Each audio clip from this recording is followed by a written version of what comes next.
Les invités de Jonathan sur Fréquence Évasion, des intervenants politiques, des micro-trottoirs, des invités surprises dans un instant, retrouvant Jonathan et son micro-baladeur. Il vous informe, il vous donne la parole en toute liberté, alors soyez à l'écoute, c'est tout de suite sur Fréquence Évasion.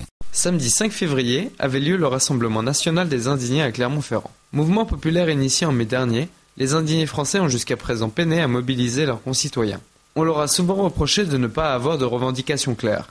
Pourtant, il ne manque pas de choses à dire. Rassemblés sur la place de Jaude au cœur de Clermont-Ferrand, les indignés viennent confier leurs espoirs et leurs solutions afin d'organiser une transition démocratique. Pour faire en sorte qu'un maximum de Clermontois prennent part à ce mouvement, c'est que le début, mes amis, c'est que le début. Ouais. Qu'est-ce que vous venez faire ici ? Avec les indignés, voilà, on vient voir, amener notre petite pierre à l'édifice, comme on dit. Ça fait longtemps. Voilà, voir un peu ce qui se dit, ce qui va être fait, ce qui va être entrepris. Pouvoir communiquer avec les gens de l'Allier un peu, qui eux aussi se bougent à leur tour. Et ça se bouge comment pour l'instant dans l'Allier ? Pas beaucoup du tout.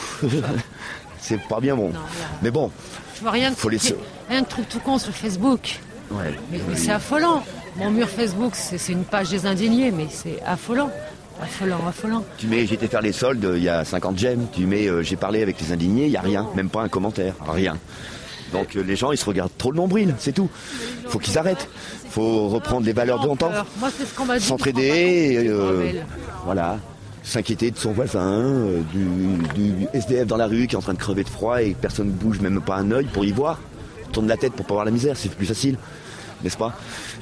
Et qu'est-ce que vous attendez du mouvement des indignés ? Que ça change, qu'on fasse bouger les choses, bon sang, que les choses bougent. Voilà, faut qu'on sorte le doigt du cul et qu'on y va là un peu, on y va.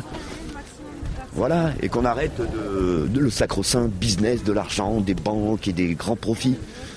On n'a pas besoin. Marcher sur la tête comme ça et d'être individualiste à ce point-là. Parce qu'on est plus fort quand on est plusieurs. Ils sont 1%, on est les 99%. Bon sang, merde. C'est pas dur à comprendre, si. Puis, les citoyens réunis en assemblée populaire prennent tour à tour la parole pour exprimer leurs attentes pour l'avenir. Que ce soit sur une place publique, n'importe où, on continuera de revendiquer cette démocratie qu'on veut. Cette démocratie qui pourra changer les choses. Proposez-leur des solutions, allez-y à plein pot. Je suis sûr qu'ici d'entre vous, vous en avez de quoi refaire le monde.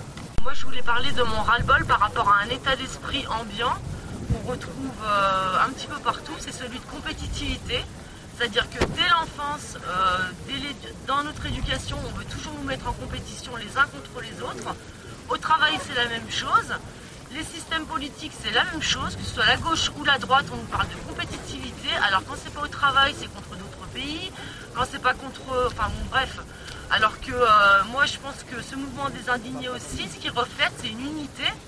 Et cette unité, elle est globale. Et le changement, il doit être global en partant de l'individu. C'est-à-dire que le changement doit se faire individu par individu en refusant ça.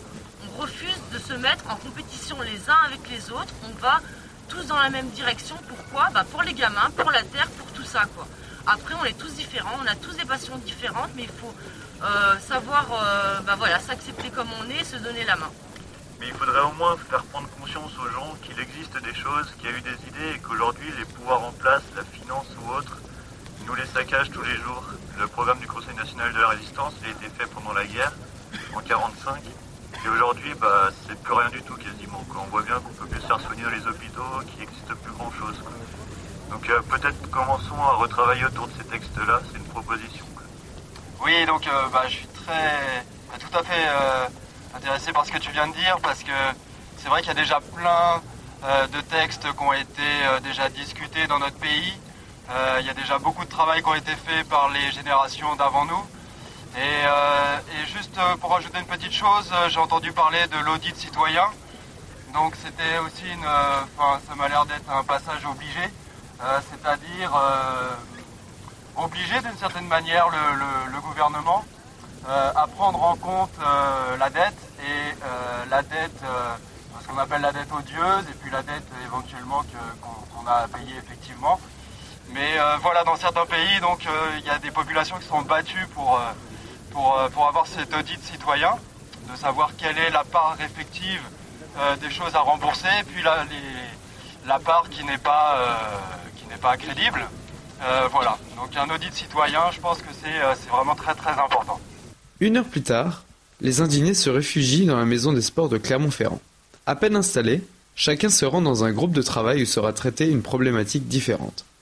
Lénie, Vincent et Raphaël font tous 3 partie du groupe Convergence des luttes.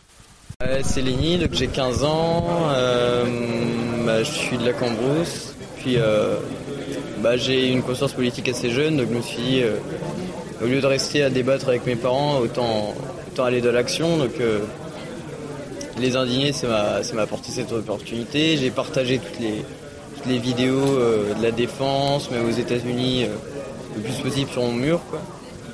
Puis je me suis dit pourquoi pas rentrer dans les débats concrets et essayer d'aboutir à quelque chose. Puis je me dis, dans tous les cas, il faudra que l'indépendance elle vienne au niveau local, mais le local ça vient forcément avec le national. Si le national il nous laisse pas faire, on ne pourra pas avoir une vraie liberté. Donc il faut vraiment commencer à agir maintenant. Et dans le thème de la convergence des luttes, je pense qu'on veut faire quelque chose, notamment avec des blocus, bloquer les institutions, bloquer les banques. Je pense qu'on peut faire quelque chose pour rallier le peuple à notre cause, quoi. Puis voilà, j'espère qu'on va y arriver. On va y arriver. J'ai 33 ans, je suis webmaster de métier et je suis un petit peu engagé dans tous ces trucs-là depuis les émeutes de banlieue. Moi j'avais fait de la musique, je faisais de la musique aussi à côté. J'ai sorti une compilation à l'époque qui s'appelle Black Marianne pour parler un petit peu de la réalité des quartiers avec une parole qui diffère un petit peu de celle des politiques et des médias, où ils dénonçaient un petit peu les brûleurs sans essayer de comprendre vraiment ce qu'il y avait derrière. Et donc voilà, quand j'ai vu le mouvement des indignés naître, pour moi c'est pareil, ça a été un immense espoir, parce que c'est un mouvement pareil qui est un peu planétaire, sans qu'il y ait vraiment ce soit internationaliste non plus. C'est quelque chose qui revendique une démocratie réelle. Moi, les départs avec les Espagnols, j'avais entendu parler de lutte contre le bipartisme. Donc, et c'était les Espagnols qui dénonçaient le bipartisme en Espagne. Donc, et moi, je connaissais déjà le bipartisme aux États-Unis. Je me suis dit, ça se trouve, ça se trouve, c'est partout pareil en fait, quoi. Et c'est vrai que dans toutes les démocraties, c'est le cas. Donc voilà, les indignés, pour moi, c'est un petit peu l'espoir, même si c'est vrai que ce que vous disiez, c'est complètement vrai, quoi. C'est quelque chose de confus, de pas très organisé, de diffus, où il n'y a pas forcément encore beaucoup de monde. Mais c'est quelque chose qui reste relativement neutre, entre guillemets, et donc qui peut fédérer, quoi. C'est-à-dire que c'est très dur de fédérer. Et à part les indignés, je me demande qu'est-ce qui pourrait bien fédérer aujourd'hui. Voilà, à part une constituante. Donc j'habite à Alès, dans le Gard. Alors moi je suis venu ici tout seul. J'ai essayé de mobiliser des gens de chez moi, mais au niveau de Alès, ma ville, j'ai trouvé personne. Donc je viens pour trouver des solutions, des idées. Moi j'ai envie de fédérer les gens chez moi, donc la convergence des luttes, c'est nickel, quoi. Réussir à rencontrer des gens, former des groupes de plus en plus importants, motiver les gens pour venir aux indignés, même s'ils sont à d'autres choses, mais au moins adhérer aux idées des indignés pour ensuite faire du nombre et qu'on soit plus présent sur des moments clés, des manifestations, occuper des lieux. Donc voilà, tout ça qui fait que je suis ici pour rencontrer et repartir avec de la matière chez moi. Voilà. Entre ces groupes, papillonnent des électrons libres auxquels je suis allé tendre mon micro.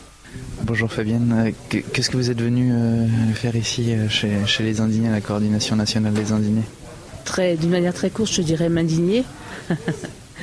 Et pour développer un peu, trouver des solutions qui soient pérennes et qui permettent à tous de s'organiser autour avec un même objectif. En l'occurrence, chercher des idées, chercher des modèles d'action.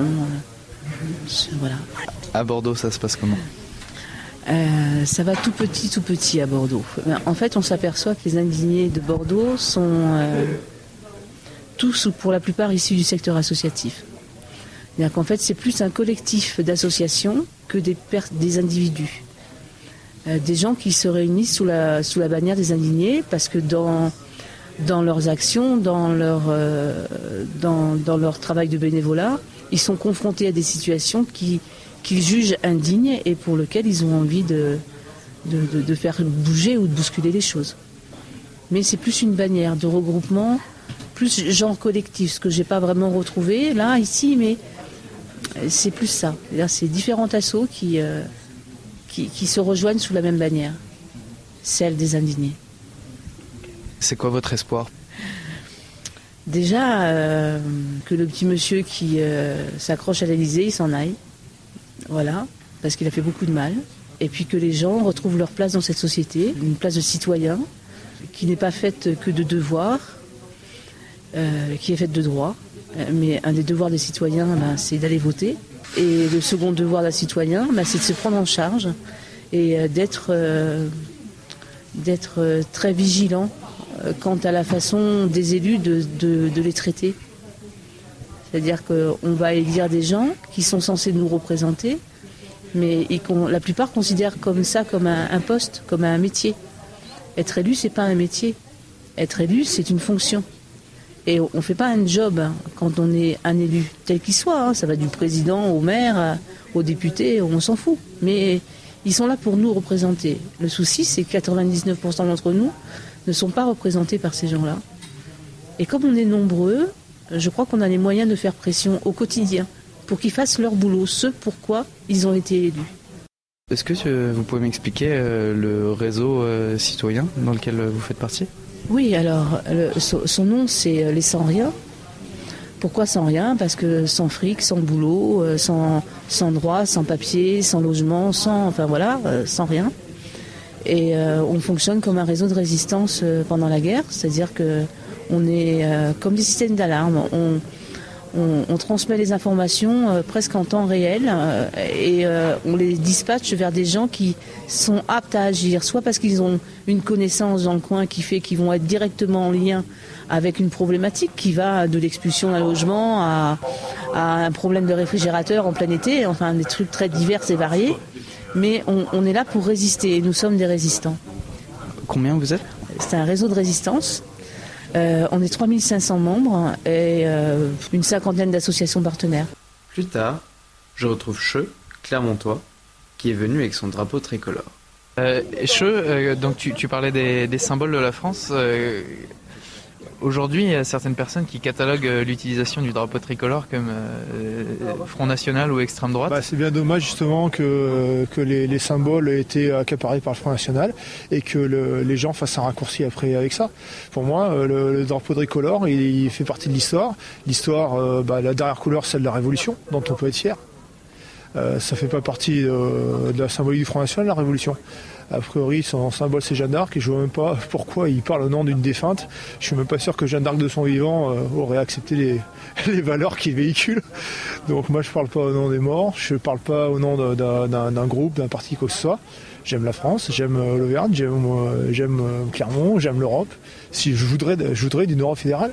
C'est pas parce que j'ai ce symbole aujourd'hui que pour autant je suis pas fédéral, je suis pas fédéraliste au niveau de l'Europe.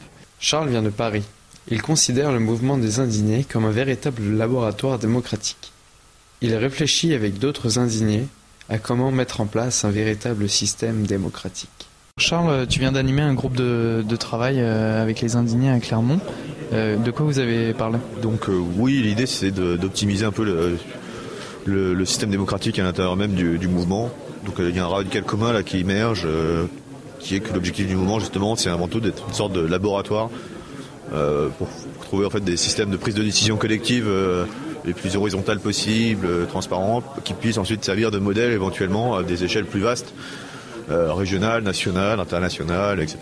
Donc voilà, on est là. Est-ce qu'il y a eu des propositions déjà, des visions de solutions pour accéder à une démocratie? Pas immédiatement, donc le tirage au sort a été vaguement exposé, ce qui pose après une problématique de compétences et de volontariat. Voilà, on en est là, et qu'à la limite, il faudrait lister les différents postes qui nécessiteraient, parce que le grand débat, c'est qui fait quoi, et donc, en fait, quelles sont les fonctions nécessaires dans le mouvement, et comment déterminer qui les détient, pendant combien de temps, sous quelles conditions, voilà.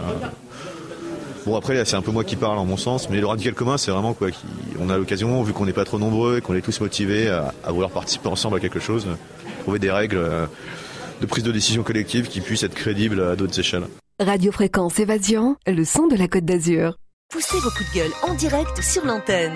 Composez le 09 79 35 29 60, le direct live de Fréquence Évasion. Vos messages seront diffusés chaque jour sur l'antenne. La crise, le pouvoir d'achat, le gouvernement et tout autre sujet d'actualité, c'est la libre antenne sur Fréquence Évasion 09 79 35 29 60. coût d'un appel local est gratuit depuis une ligne internet. Au cœur de la réunion nationale des indignés à Clermont-Ferrand. Écoutons maintenant Benjamin, indigné parisien impliqué depuis plusieurs années dans la lutte sociale, présenter le projet de votation citoyenne. Véritable pied de nez à l'élection présidentielle, cette initiative a pour but de savoir si oui ou non, au lieu d'effectuer un faux choix, les Français veulent écrire une nouvelle constitution et fonder une 6e République. Il y aura des gens qui pourront voter et faire démocratie pendant 18 jours. Eh bien ça décloisonnera le mouvement des indignés. Ça donnera une perspective de massification du mouvement et concrètement les gens pourront voir ce que c'est la possibilité d'une démocratie réelle. Les associations locales qui ne veulent pas forcément suivre ce que leur disent leur direction, des gens de Sud localement vont le faire. Des gens d'attaque, j'ai déjà 8 comités d'attaque, 8 comités qui disent si vous le faites, nous, notre comité il est à fond et il tiendra des bureaux de vote dans toutes les villes autour de notre comité. Il y a des gens qui sont venus une fois à une manif d'indignés et qui ont dit ça m'emmerde, je sais pas quoi faire, j'ai pas envie de finir au commissariat, j'ai pas envie d'occuper la place, j'ai pas envie d'aller soutenir XYZ plus que je le fais déjà en tant que XYZ casquette. Par contre là il y a un truc, si vous le faites, moi je tiens 18 jours de bureau de vote, vous faites 18 jours, je tiens 18 jours. Moi j'ai vu un gars qui m'a dit moi je veux monter les indignés chez moi juste pour pouvoir le faire. Je lui ai dit t'as pas besoin de monter les indignés, juste un bureau de vote. Voilà.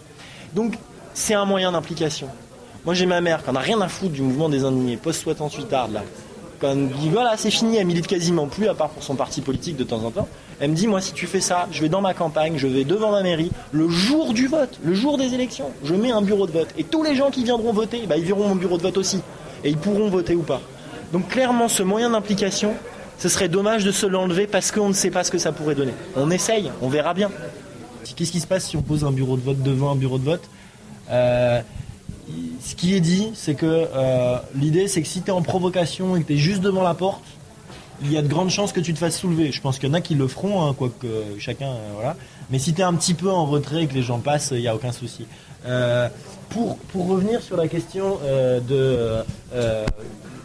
une constitution par et pour les peuples qui veulent la faire ensemble, moi je ne suis pas bloqué sur ça ou sur du local au global. Je ne ferai pas d'opposition radicale quoi qu'il arrive si on en fait l'une plutôt que l'autre question. Il me semble que la plus pertinente c'est celle de départ, qui est celle du texte que l'on a, qui pose un cadre qui est facile, simple à comprendre, et que pour poser des garde-fous sur la question du nationalisme, parce qu'en gros c'est ça qui nous fait tous flipper aujourd'hui, parce qu'on flippe grave de gens qui viennent de nous parler, certains de souveraineté nationale, d'autres, mais parce qu'on est anti-américain, on doit forcément donc se replier, etc. Chacun, il y a une espèce de truc où on a peur, on a terriblement peur du brin, du fascisme qui pourrait revenir, et pourquoi pas à cause de nous aussi, finalement. Ce serait terrible en fait. Je propose que pour éviter ça, plutôt qu'on le pose dans la question, qui serait complètement incomprise de la part de n'importe qui dans la rue, est-ce que vous voulez écrire les règles du jeu démocratique ou une nouvelle constitution? Ça, ils peuvent à peu près comprendre si on fait une campagne. Mais du local au global, il faut déjà qu'ils aient une conscience mondiale, citoyen du monde, quel pourcentage, etc. C'est beaucoup trop compliqué, à part et pour les peuples qui veulent la construire ensemble, même si c'est une proposition qui humainement me plaît beaucoup plus, je trouve ça beaucoup trop compliqué quand même. La proposition serait qu'on fasse un appel, en plus de ce qui va être fait là, qu'il y ait un appel et que dans cet appel, ça soit dit, nous savons que dans d'autres pays, d'autres peuples se posent la question de la réécriture des règles du jeu démocratique. Il est indispensable de concevoir que nous pensons qu'il n'y a d'intérêt général que celui de l'humanité, à terme.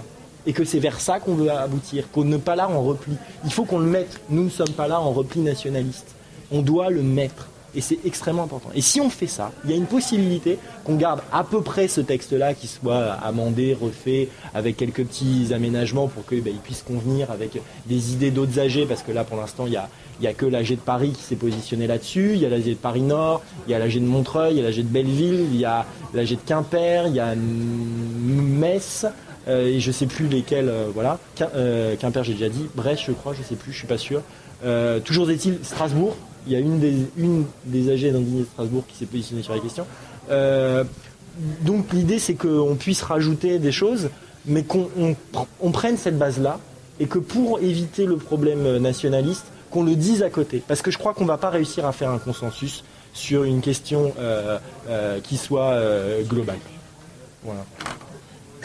Deuxième point, est-ce que c'est un projet qui est réformiste ou révolutionnaire? Le projet islandais, qui était illégal au départ, disons qui n'avait aucune valeur légale au départ, tirer au sort des gens, c'était légal, rien du tout. Il a fini par être un projet à la fois réformiste et à la fois révolutionnaire. Dans le cadre des institutions actuelles, ils sont en train d'opérer une révolution. Y a-t-il eu un coup de feu tiré? Pour le moment, aucun. Espérons que ça continue. Alors nous, pourquoi est-ce qu'on ne ferait pas la même chose ou autre chose? On n'est pas là pour dire ça va être révolutionnaire, ça va être réformiste. On peut continuer sur la question, mais il faut d'abord commencer. Muriel, Che et Benjamin sont assis au fond de la salle où sont réunis les indignés. Il y a une conception où un peuple est défini par quelque chose où il y a une cohésion, une histoire, quelque chose qui peut faire kiffer peuple. Et moi je réponds, non c'est pas possible, puisque ce n'est pas ça qui fait le peuple pour l'essentiel, et ce qui compte c'est le fait de faire peuple politiquement. Quand tu décides de faire un contrat politique, ça y est, t'es un peuple. Voilà.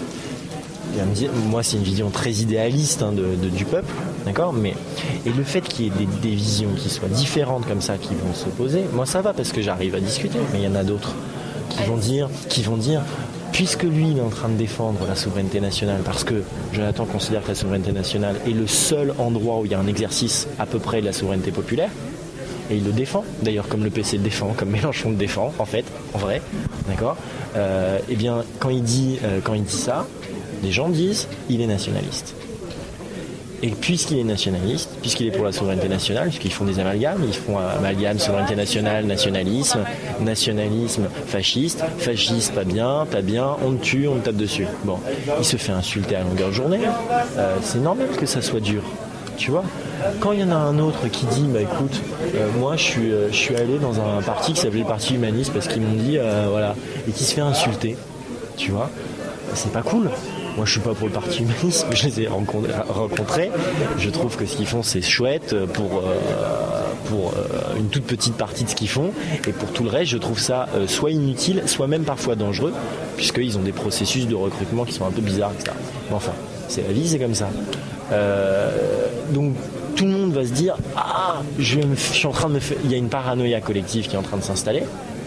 C'est eux qui récupèrent, voilà. Et quand on arrive, ça fait bizarre. Et quand on arrive, ça fait bizarre. Et qui se rassure tous, c'est pas eux qui récupèrent, c'est personne. C'est nous qui récupérons. C'est nous tous. Parce que ce que l'on est en train de faire là, c'est ce que j'ai essayé d'expliquer après la vidéo là. C'est notre démarche qui va nous protéger.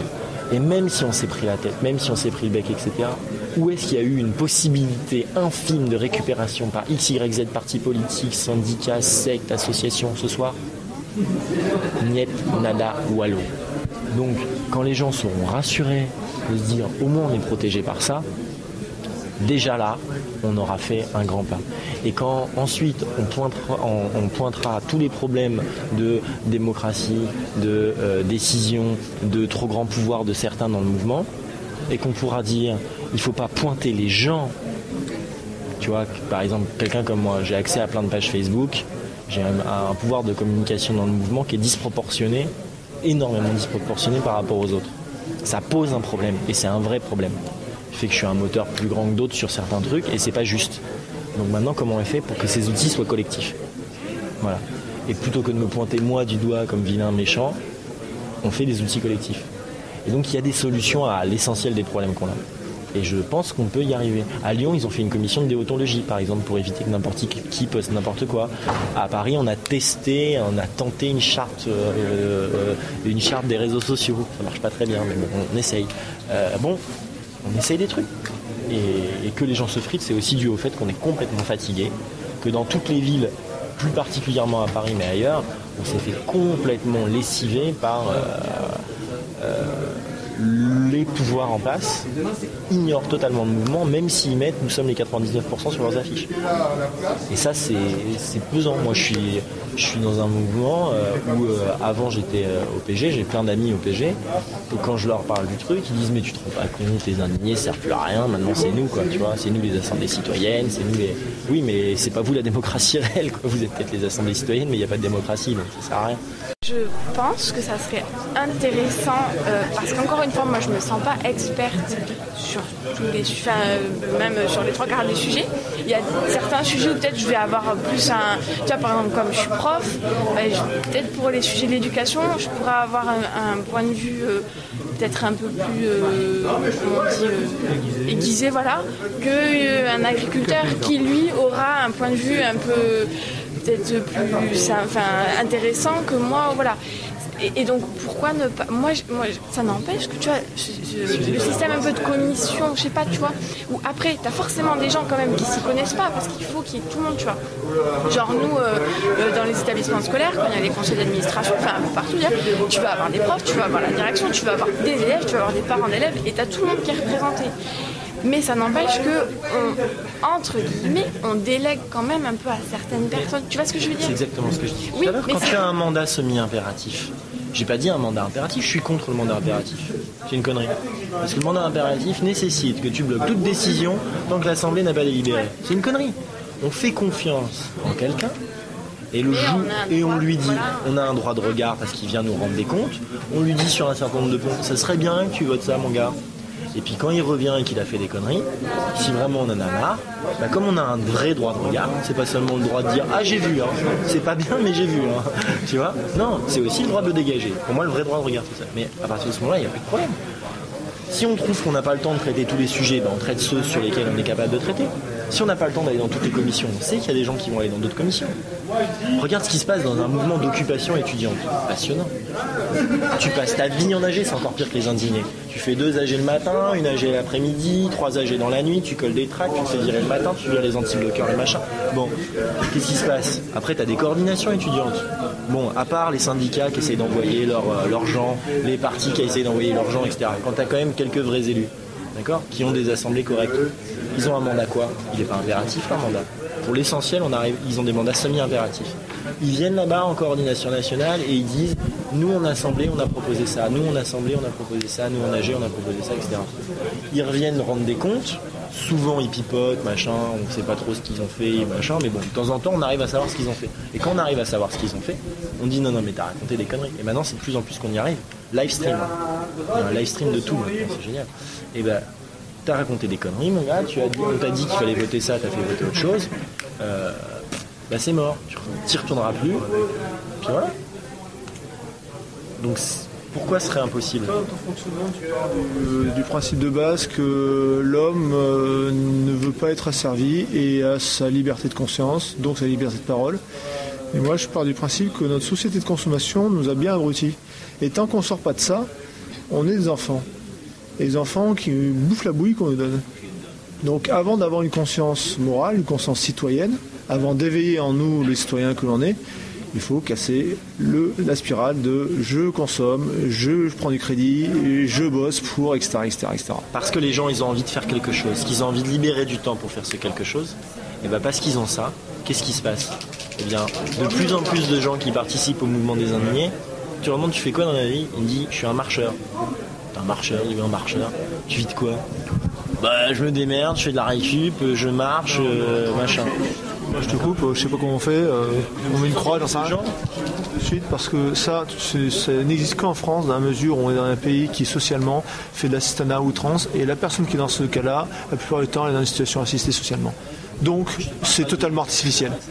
Je ne parle pas de gens qui touchent le RSA, je te parle de gens qui vont jusqu'au bout de leur choix et qui disent comment ? Je dis pas que ma femme, mais je dis que c'est lambda. D'accord. Je dis que la majorité des gens qui se permettent ce luxe-là, c'est un luxe parce qu'ils sont dans une situation d'assistanat. Parce qu'on est encore dans une société. Tu pervertis tout.